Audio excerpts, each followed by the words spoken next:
wabarakatuh. Ketua DKM Masjid Jami Jami Husna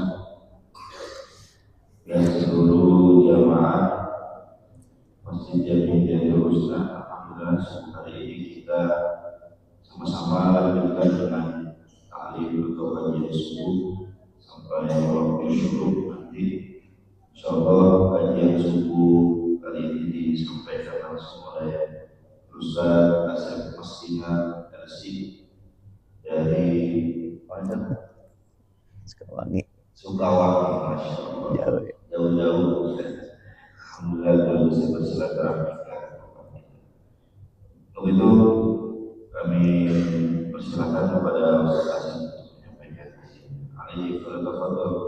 Sallu ala Muhammad. Allahumma shalli wa sallim wa barik.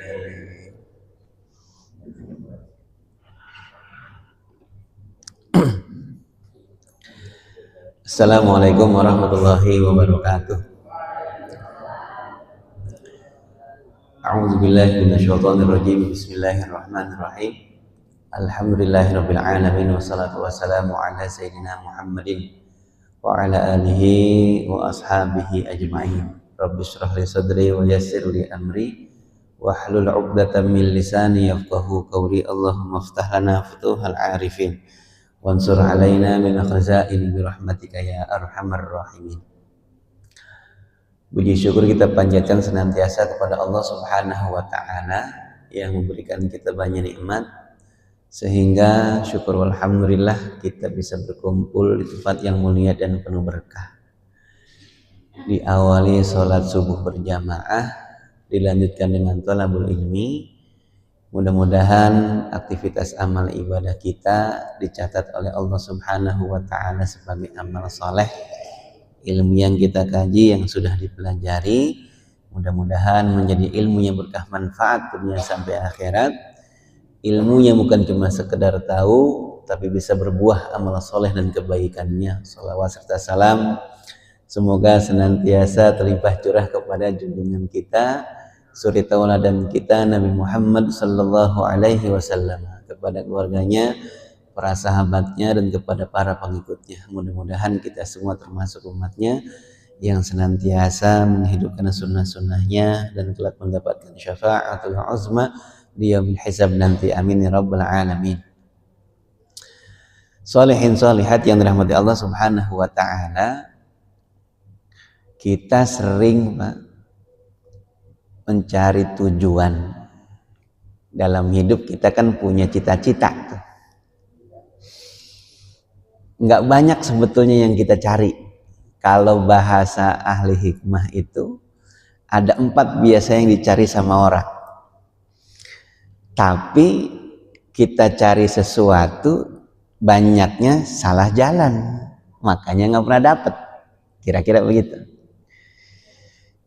Apa katanya? Qala al-hakim arba'atun talabnaha fa akhtana turuquha. Ada 4 perkara yang biasa dicari banyak orang, tapi kebanyakan orang salah jalan.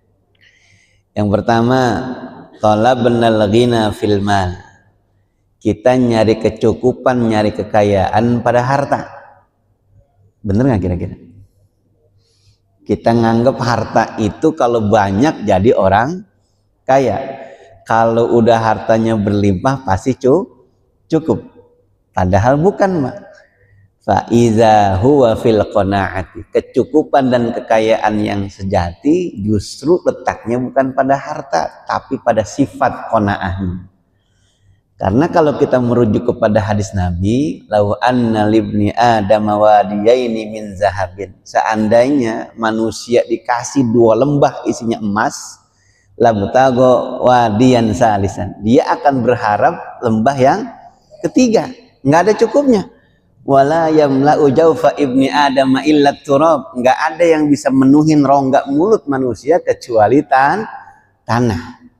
Artinya kematian, baru dah orang baru diam, cukup, berhenti. Wa yatubullah ala man tab. Tapi Allah janji akan menerima tobat orang yang tobat. dari sini kita bisa ambil kesimpulan, setiap kita pada dasarnya sama. Nganggap kaya cukup itu pada harta, padahal keliru. Kalau kita mau cukup, mau kaya, bangkitkan sifat qanaah. Kita nerima dengan pemberian dan titipan Allah Subhanahu wa ta'ala, justru sibuk untuk bersyukur. Karena kalau misalkan kita ngomongin kaya, kira-kira kita udah kaya belum? Halo? Saya boleh berdiri nggak, Pak? Boleh, Bang Ali? Biar seragap semangat gitu ya. Hapunten ini, biar kelihatan semua. Coba kalau saya tanya nih, Bapak Ibu, kita udah kaya belum? Belum. Sering minta? Udah minta belum? Tadi minta belum tadi? Udah? Udah dikasih? Ternyata kaya itu bukan cuma kondisi, tapi cara kita mandang. Coba kita belajar dari cara Rasulullah Shallallahu Alaihi Wasallam memberikan pengertian tentang kekayaan sejati. Kata Nabi, man asbaha minkum aminan fi sirbihi. Siapa orang yang pagi harinya merasa aman dengan keluarganya, mu'afan fi jasadihi, sehat badannya, indahu qutun fi yaumihi, ada bahan pokok makanan yang bisa dinikmati hari itu, faka'anna mahizat lahud dunya, seolah-olah dunia dikumpulin buat dia semuanya. Kira-kira tiga-tiganya ada semua nggak sama kita? Satu, aman. Aman nggak kampung kita? Aman? Kampung apa, Bang Ali? Kampung pulau. Coba udah kampung tapi jadi pulau, kan gede itu. Jauh dari konflik, nggak kayak di Palestina, jauh dari bencana, betul? Alhamdulillah kita mau hujan brak brek, alhamdulillah. Cuman becek dikit mah jamak dah, di mana-mana mah banjir. Kita udah aman belum? Seandainya Allah kasih duit banyak, rezekinya berlimpah berupa harta, tapi nggak aman, kira-kira enak nggak hidupnya, Bapak Ibu? Bisa tidur nyenyak kayak kita? Di mana aja bisa tidur, apalagi di tempat ngaji. Romanya mata keyep, ya, aman tuh, nggak bisa dibeli dengan harta. Makanya kalau udah ngerasa aman, sifat pertama yang dimiliki orang kaya ada sama kita. Yang kedua, mu'afan fi jasadihi, sehat badannya. Ada orang yang dikasih harta berlimpah, beli apa aja sanggup, tapi terhalang karena kesehatannya. Kita mah apa aja yang dikasih sama orang, kita mah makan. Ada pantangan kita, alhamdulillah kalau badan sehat mah kagak ada. Coba Bu, kalau misalkan orang punya duit banyak tapi terhalang sama kesehatannya, ngelihat nasi ingat gula, bener. Ngelihat rendang daging kolesterol, ngelihat lalaban asem, ngelihat daging kambing darah. Kira-kira enak nggak begitu? Hah? Padahal kita bisa beli semuanya, tapi kesehatan kita bermasalah, nggak bisa ngapa-ngapain, Pak. Kalau nggak percaya, datang orang ini, orang yang lagi ngap-ngapan di ICU, tawarin sama kita, Bang, kalau mau tukeran sehat abang sama duit 200 juta, milih mana kira-kira? Kira-kira nih, kalau orang yang di ICU lagi ngap-ngapan, milih mana dia? Milih dikasih duit apa dikasih sehat? Milih mana dia? Nggak bisa milih. Karena ngap-ngapan. Betul ya? Kalaupun dia bisa milih, pasti milih sehat. Orang dia ngabisin ratusan juta duit tabungannya itu cuman buat beli kesehatan. Kita mah alhamdulillah sampai saat ini sehat. Mahal nggak sehat? Mahal nggak sehat? Cuman kadang sokan lupa kita bersyukurnya. Mulut kita dah. Sekarang coba Pak, jarang banget kita syukurin itu. Padahal kalau dikasih sariawan 5, sakit gigi 2, kelar. Hah? Kebayang sama kita tuh, sariawan 5, sakit gigi 2. Kapan kita bersyukur? Kalau udah mulai dicabuti nikmatnya, dikasih sehat, sakit baru berasa. Iya juga. Kemarin kita lupa ngucap syukur, alhamdulillah, makan apa ge enak. Sekarang pas sakit baru berasa. Syarat jadi orang kaya yang kedua, sehat badan kita. Ada enggak sekarang kira-kira? Halo? Ada enggak? Sehat badan kita? Sehat. Sekarang yang ketiga, kata Nabi, indahu qutun fi yaumihi, ada makanan yang bisa kita nikmati.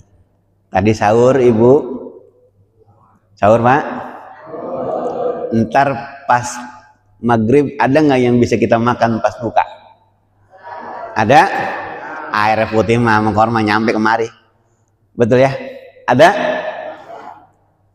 Kalau tiga-tiganya ada semua, berarti kata Nabi, kita seolah-olah dikumpulin dunia buat kita tuh. Kita udah jadi orang kaya. Nah sekarang saya tanya, udah jadi orang kaya?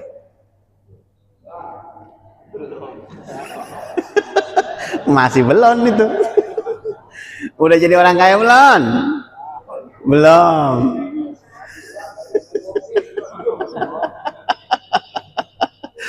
Karena kita menganggap kaya tadi letaknya pada harta. Betul ya? Kalau letaknya pada harta enggak ada cukupnya. Kita nganggap kita jadi orang kaya kalau udah punya rumah gedong. Dikasih sama Allah rumah gedong cukup? Enggak. Garasi belum ada yang ngisi Ustaz. Dikasih mobil sama Allah diisi 1. Kurang masih ada, lega lagi 1 lagi. Dikasih lagi, terus aja begitu. Udah jadi orang paling kaya sekampung pulau, cukup nggak dia? Kagak. Pengen jadi orang paling kaya sekecamatan. Udah jadi orang kaya sekecamatan, berhenti nggak dia? Enggak. Pengen jadi orang kaya sekabupaten, terus aja. Sampai kapan? Alhaakumut hatta zurtumul. Kalau udah nyungsep di situ baru udahan. Begitu kata Nabi dan kata Al-Quran. Nah maka ini sebagai pelajaran buat kita. Bukan berarti orang beriman nggak boleh nyari dunia. Awas jangan salah paham ini. Qanaah itu nggak ada hubungannya sama susah sama miskin.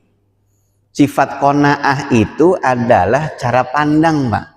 Bukan kondisi dan keadaan. Hidup kita harus hebat, harus besar, harus manfaat. Yang sifat aslinya dari kita adalah sederhana. Mobil kita boleh mewah, tapi jangan tengil. Rumah kita boleh gedong, tapi jangan sombong. Duit kita boleh banyak, tapi dermawan. Ilmu kita harus luas, jadi panutan banyak orang. Setuju? Ini santri nih Bang Ali. Masya Allah.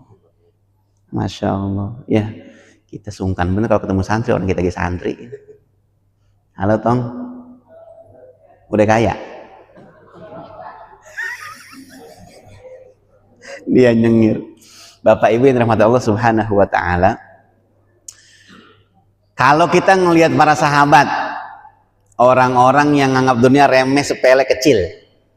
Sebutin coba sahabat yang kita kenal Bapak Ibu. Siapa? Siapa? Abu Bakar. Abu Bakar Siddiq ini kaya apa miskin? Kaya. Siapa lagi?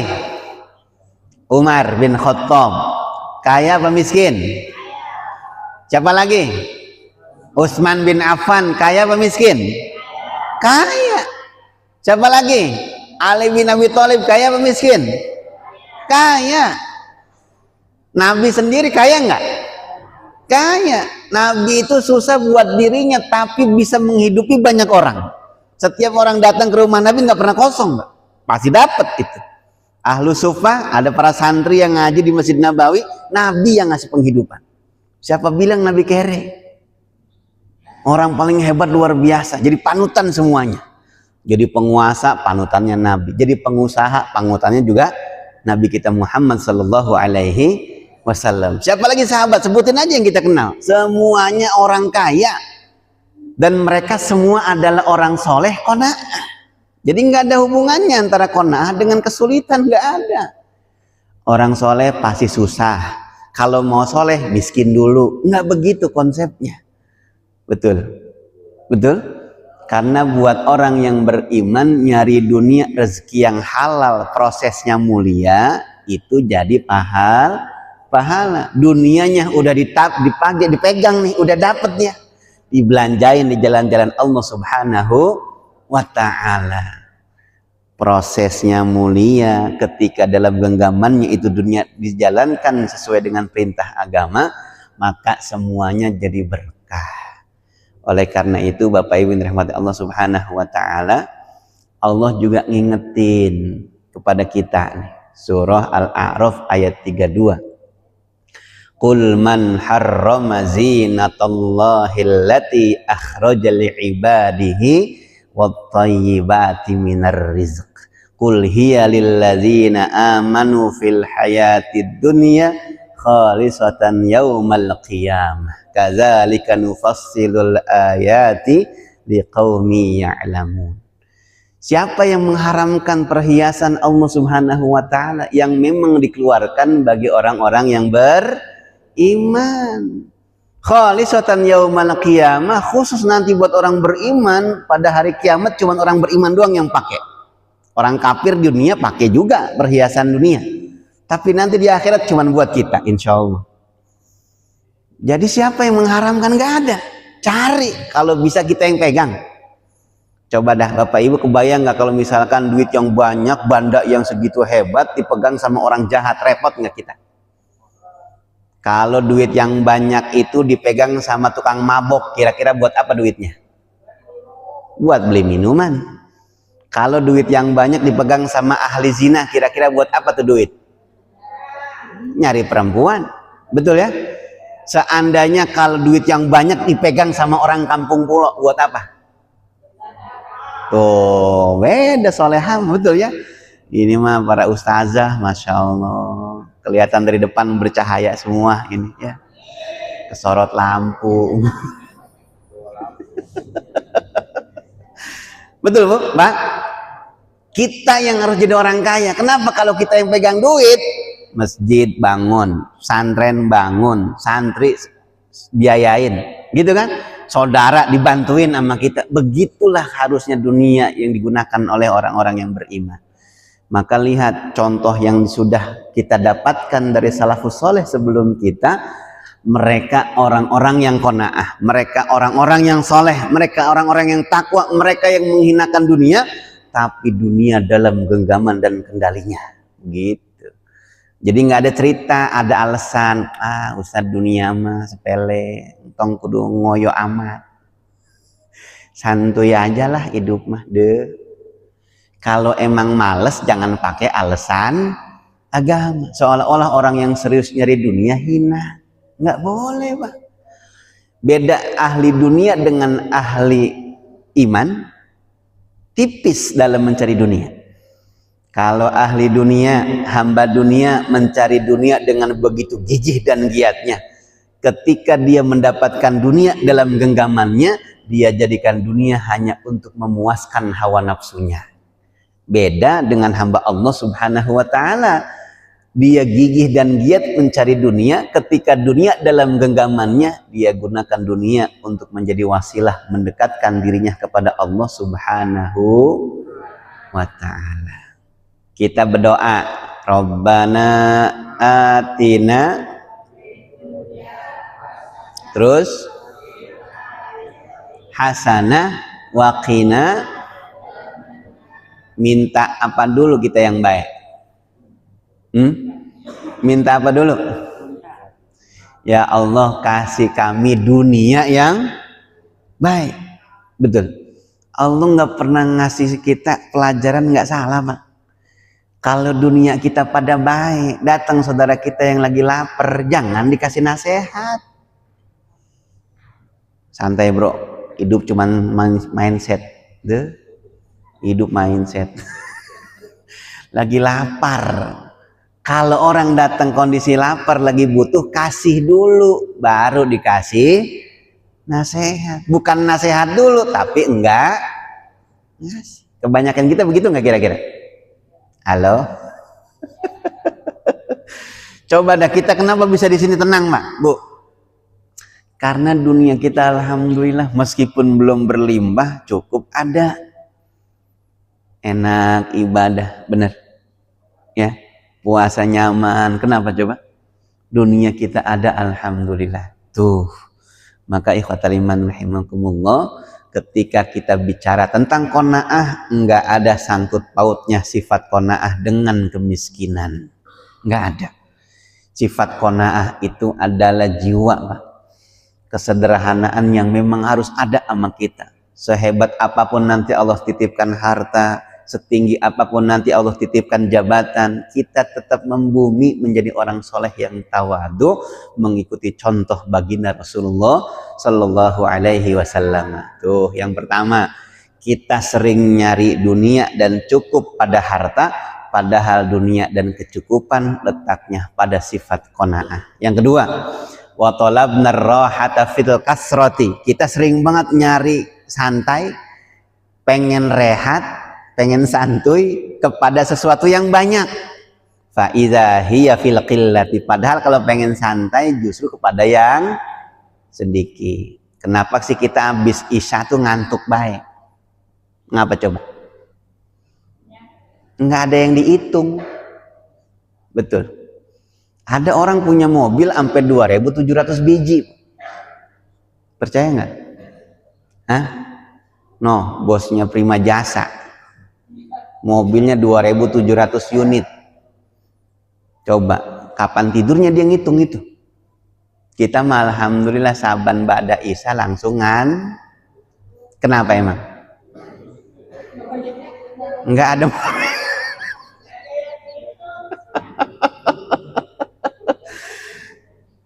Siapa yang hobi ngitung? Siapa? Orang yang hobi ngumpul, betul. Wailul likulli humazatin alladzi jama'a ma wa'ad. Orang yang hobi ngumpulin duit, hobi juga ngitung duitnya. Kenapa nih kita bapak-bapak jarang banget buka dompet, ngapa? Udah tahu kagak ada isinya. Orang kita mah pas lihat dompet kayak ngiris bawang, sama-sama ngeluarin air mata, betul. Masya Allah, ATM doang banyak, isinya mah alhamdulillah di mana, Bro? Betul, Bu? Hidup tenang justru karena kita mungkin barangkali masih sedikit. Coba kalau banyak banget khawatirnya. Duit banyak, kadang kalau kurang iman, kurang ilmu takut dirampok, tidur kagak nyenyak. Betul. Ditaruh di mana yang aman? Ditaruh di bank, takut down nanti sistemnya, hilang duit kita. Ditaruh di bawah kasur, takut digigitin rayap. Kudu pergi mana coba ayo? Halo? Kenapa kita nyaman semua? Karena emang kagak punya apa. Apalagi kalau kita ngelihat hadis Nabi. Kenapa kepada sesuatu yang sedikit ini yang buat kita santai? Nanti di yaumil qiyamah orang kaya dihisabnya lebih lama 500 tahun daripada orang miskin. Ada doa Nabi yang soheh doanya Bapak Ibu, tapi kita kagak berani ngucapinnya. Betul? Tanya Bang Ali itu. Apa doanya? Allahumma ja'alni miskinan. Terus wa adkhilni fi zumratil. Coba tuh, ya Allah jadikan saya orang berani. Doa itu ntar kalau diijabah bagaimana Ustaz? Enggak, doa udah bawaan gitu ya. Coba itu kan yang ngajarin doa siapa? Nabi, Pak. Betul ya, Nabi yang doa begitu, kita kagak berani. Betul, ntar kalau diijabah bagaimana Ustaz? Nih ikhwatal iman rahimakumullah. Halo bapak-bapak. Halo. Udah punya istri udah? Udah? Cukup apa kurang? Mana sih bapak-bapak ini? Cukup apa kurang satu? Katanya pengen santai tapi pengen nambah, bagaimana? Dari mana logikanya nambah santai? Nggak ada Pak. Tambah mumet mah iya, betul. Yang ini nuntut, ini nuntut, ini nuntut. Coba makin puyeng apa makin santai kita? Coba kalau cuma satu, santai nggak kita? Kagak. Satu ge banyak nih, apalagi dua dan seterusnya. Deh, makin pusing malah kita. Betul? Kita kadang nyandarin pengen santai, pengen rehat kepada sesuatu yang banyak. Kalau udah banyak, udah besar pasti santai. Belum tentu. Yang buat santai, buat rehat, kalau banyaknya bukan cuma pada nominal dan juga jumlahnya, tapi juga penuh keberkahannya. Bandanya berlimpah, penuh berkah, nggak jadi sombong, Pak. Justru jadi jalan rezeki bagi yang fakir dan miskin. Ilmunya tambah luas, makin tawadhu. Jabatannya tambah tinggi, dia makin sayang sama rakyatnya. Begitu. Kalau yang banyak dan besar itu juga banyak berkahnya. Maka jangan minta banyak doang, tapi juga minta keberkahannya. Insya Allah. Ya, kita sering nyari rehat pada sesuatu yang banyak, justru kalau kita mau rehat sesungguhnya pada sesuatu yang sedikit. 3.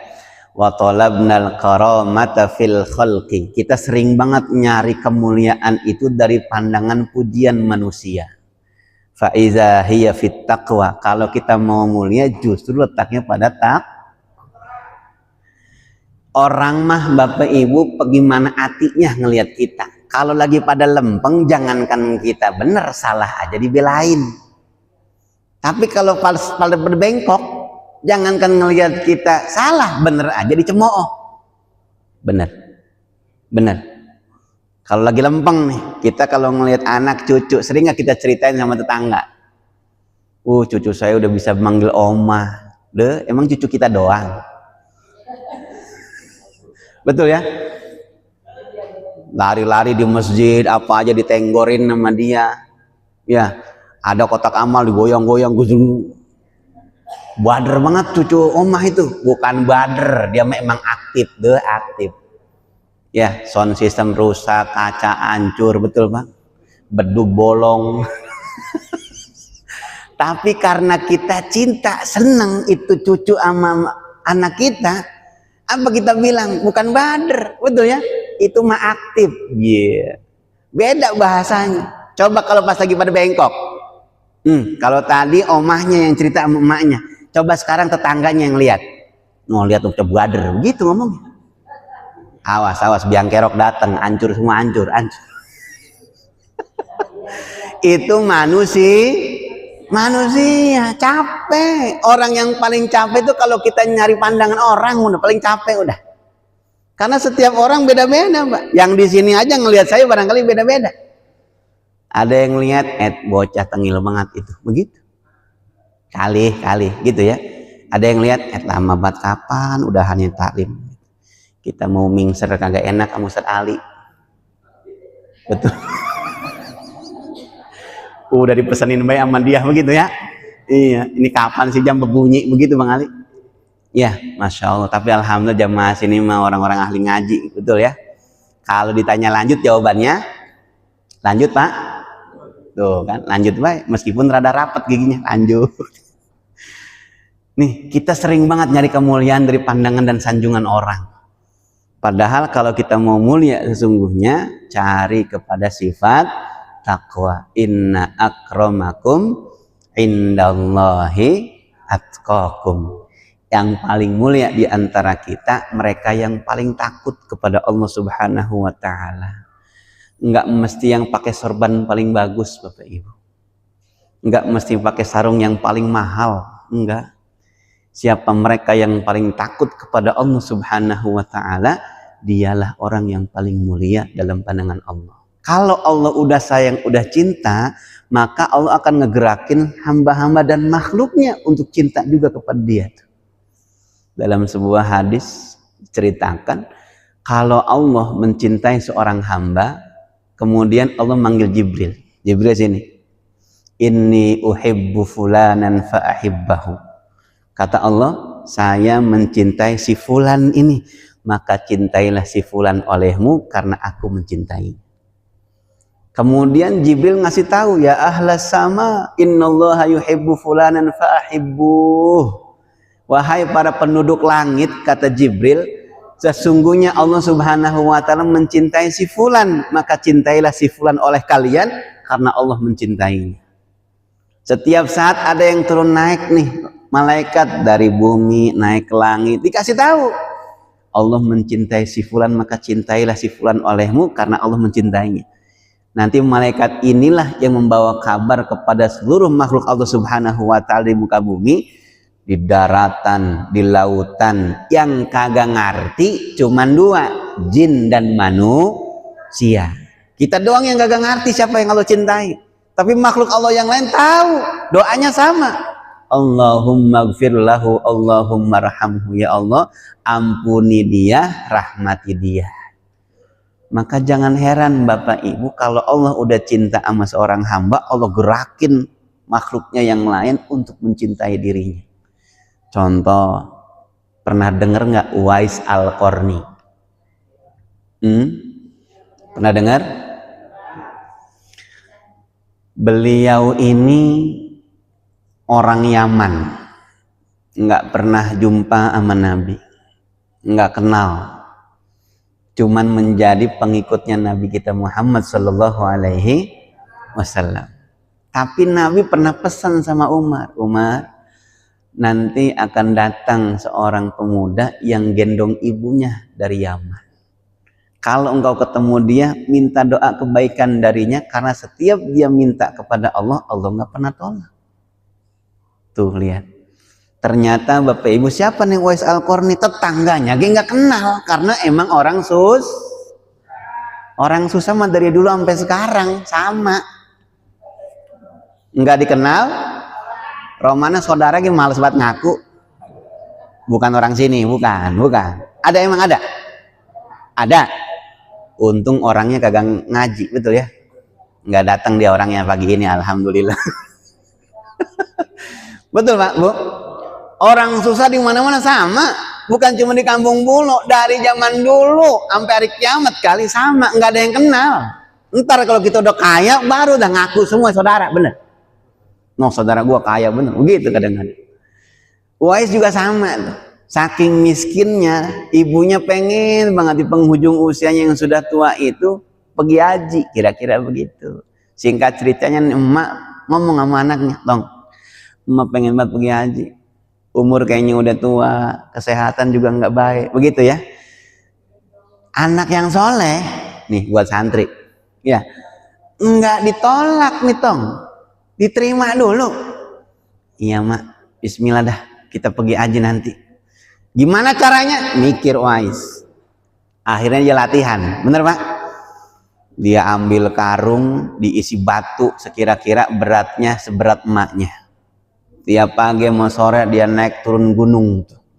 Latihan buat gendong emaknya nanti berangkat dari Yaman ke Mekah Al-Mukarramah melaksanakan ibadah haji. Orang susah Pak, kalau orang kaya dia bisa bayar, dia bisa naik oda, naik unta, begitu ya. Semuanya serba rapi. Tapi karena dia orang susah, orang miskin, pengen bakti sama orang tuanya digendong, bayangin coba.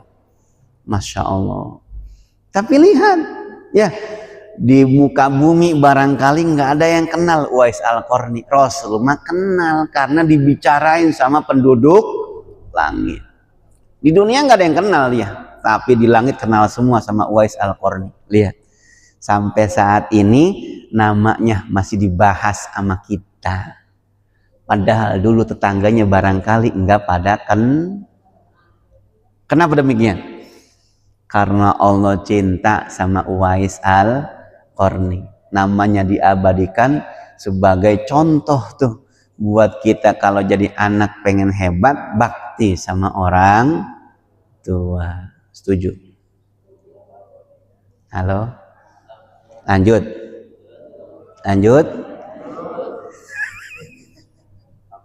Baru keberapa tuh? Baru berapa? 3. Kita nyari kemuliaan jangan pada sanjungan orang, tapi kepada sifat takwa. Puasa jadiin kita jadi orang takwa. La'allakum. Emang kenapa sih harus jadi orang takwa? Banyak yang bisa kita dapatkan kalau kita jadi takwa.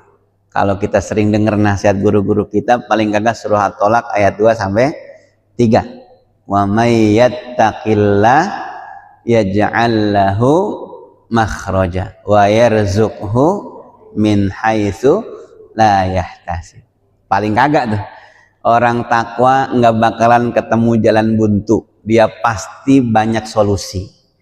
Orang takwa nggak cuma dapat rezeki yang saat ini dia kerjain, tapi bisa datang rezeki dari sesuatu yang dia nggak pernah sangka. Kita lagi ngaji, ada aja yang bawain air, betul. Karena sekarang lagi puasa, air kagak ada.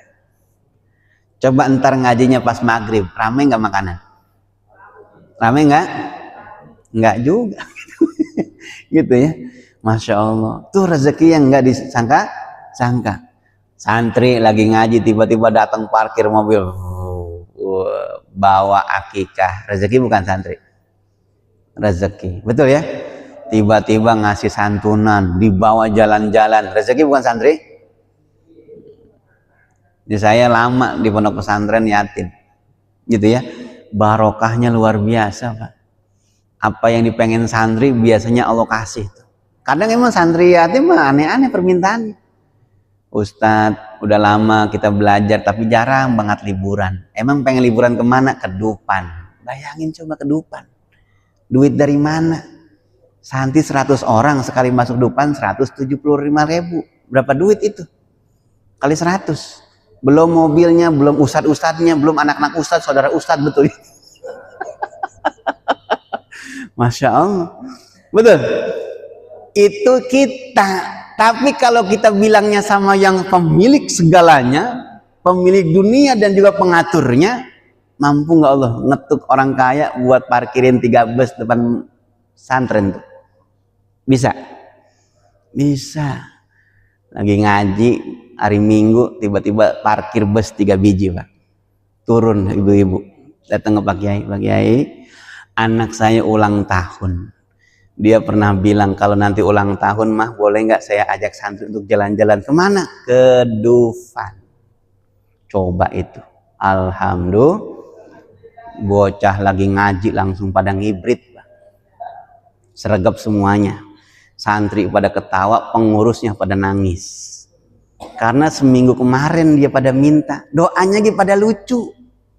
Kan kata Pak Kiai, ya udah kalau gitu doa ada banyak-banyak, ntar tahajud bareng-bareng kita doa sama-sama. Mintanya itu, ya Allah pengen pergi ke Dufan. Itu bocah serius banget doanya pada. Kita mah yang kadang-kadang pada ketawa.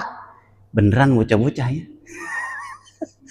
Tapi lihat, kalau kita minta sama yang punya segalanya, Allah berani nggak santri ini? Pengen kemana? Sebutin, pengen kemana? Pantes nggak kemana-mana, nggak pengen kemana-mana dianya, betul. Punya santri bager-bager banget ini ya, Masya Allah, soleh-soleh kita lihat ya. Nih Bapak Ibu rahmatullah subhanahu wa ta'ala.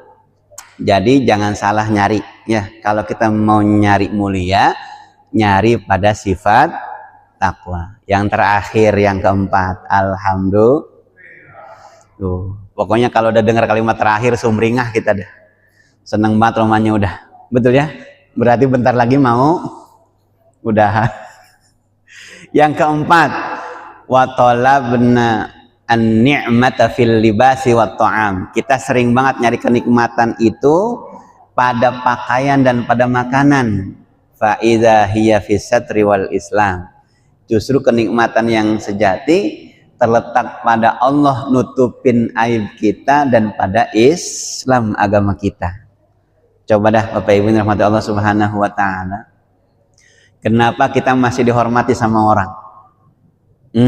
Kenapa? Bukan karena kita mulia, Pak. Bukan karena harta kita yang banyak, bukan. Bukan karena kita tua, bukan. bukan karena kita ulama, bukan, tapi karena Allah nutupin aib kita. Coba kalau Allah buka aib-aib kita dah, coba. Ada yang masih mau hormat sama kita? Hah? Pernah lihat nggak di pejeng di TV kita tuh orang-orang yang pakai baju rompi oranye, koruptor, maling. Kalau disebut nama dia, ingat muka dia, kira-kira kita jengkel nggak? Mangkel nggak kita? Mangkel Pak, duit kita dicolongin bayi itu. Hah? Kurang duit dia? Kurang duit dia? Kira-kira duit dia sama duit kita banyakan siapa? Banyakan gak dia? Kurang tinggi jabatannya? Hah? Tinggi gak jabatannya? Tinggi. Kalau kelas-kelas maling ayam, cuman ayam berapa duit? Nah, coba kalau dia yang pada maling duit negara, triliunan Mbak. Coba itu. Rumahnya kayak kita, mobilnya kayak kita, tapi kenapa masih pada kurang? Kenapa coba? Dan kenapa dia sekarang hina? Allah buka aibnya. Ketahuan dia maling duit kita, dimaki-maki sama orang senegara. Enak dari mana itu hidup? Ngedenger sirine udah celeput hatinya. Takut ditangkap. Kita mah biasa aja. Betul? Betul? Ngelihat polisi biasa aja. Nggak takut kita, orang kita nggak salah. Coba tanya sama orang yang punya salah, punya aib, takut nggak dia? Takut banget aibnya kebongkar dan kelihatan. Maka bersyukur kita nih, alhamdulillah ya, Allah masih tutupin rapat-rapat aib kita, sehingga istri masih hormat sama kita sebagai suami Pak. Suami masih sayang sama kita ibu ya. Anak-anak masih hormat sama kita sebagai orang tua. Bukan karena kita orang tuanya sebetulnya, karena Allah tutupin rapat-rapat aib kita. Malu, kita malu kalau misalkan aib kita dibongkarin semuanya. Betul ya? Maka kata alim ulama dan orang-orang soleh sebelum kita, kalau mau nyari nikmat, jangan cuma pada tampilan dan pada kemewahan, tapi lihat kepada Allah Subhanahu wa ta'ala yang nutupin aib diri kita yang sesungguhnya. Allah ini mensifati zatnya dengan Al-Ghaffar, Al-Ghafur, Maha Pengampun. Coba caranya gimana Allah ngampunin dosa kita? Ayo, gimana caranya Pak, Ibu? Kalau kita masih di alam dunia, Allah nutupin aib kita. Itu cara Allah ngampunin dosa-dosa kita. Sehingga nanti kalau kita baca tafsir surah Al-Insyiqaq, ketika nanti semua orang ditimbang amal perbuatannya, gitu ya, ditanya nih satu-satu dipanggilin. Nih, Masya Allah ya, Allah ngajarin tata cara sopan betul, padahal dialah Rabbul Alamin, pencipta kita, Tuhan segalanya. Tapi begitu luar biasa, dipanggil satu-satu, ditanya kita atas na'uhaza, wahai hambaku, engkau ngelakuin ini nggak dulu di dunia? Di dalam sebuah kamar, sebuah tirai nutupin kita dari miliaran manusia lagi mau ditimbang amal kebaikan dan keburukannya, ditanya sama Allah, dulu engkau ngerjain ini nggak?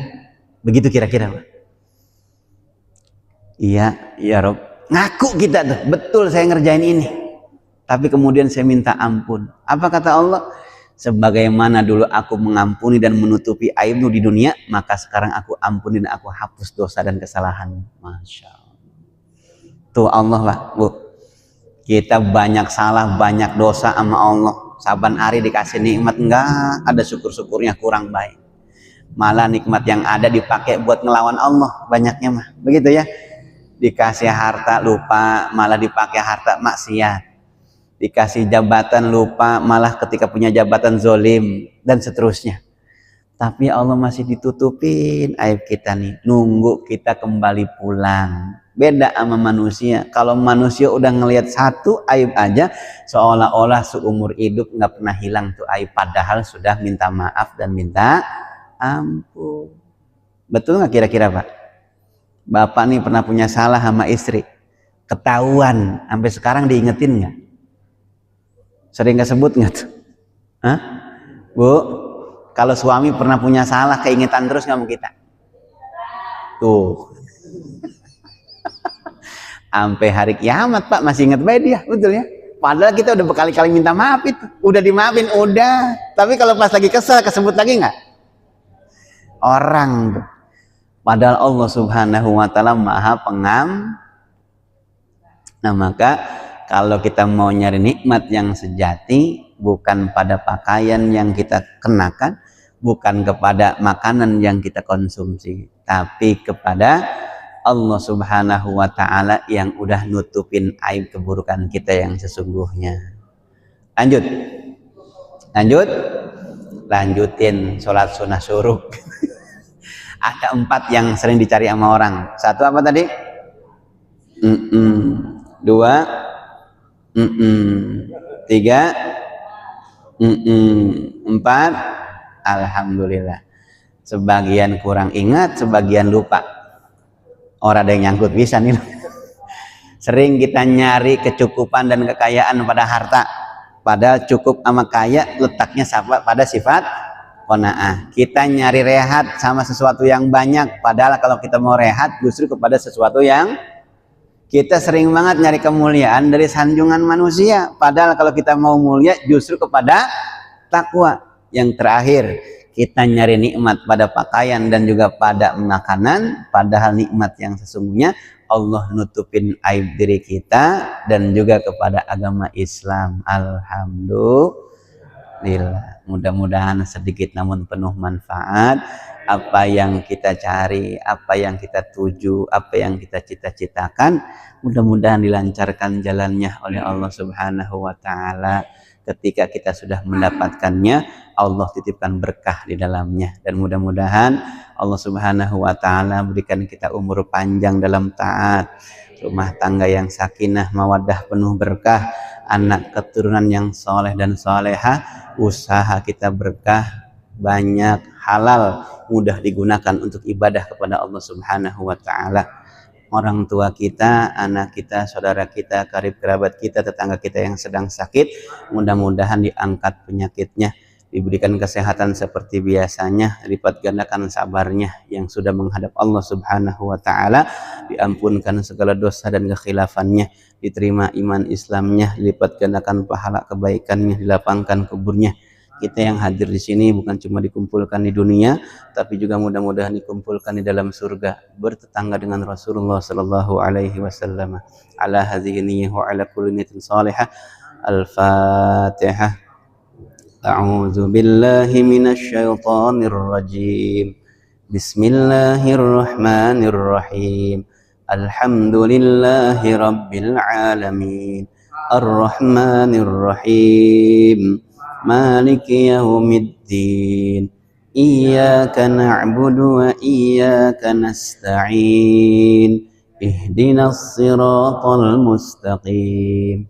Siratal ladzina an'amta 'alaihim ghairil maghdubi 'alaihim waladdallin.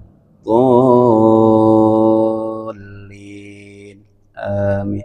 Demikian usikum wa nafsi bi taqwallah. Wassalamualaikum warahmatullahi wabarakatuh.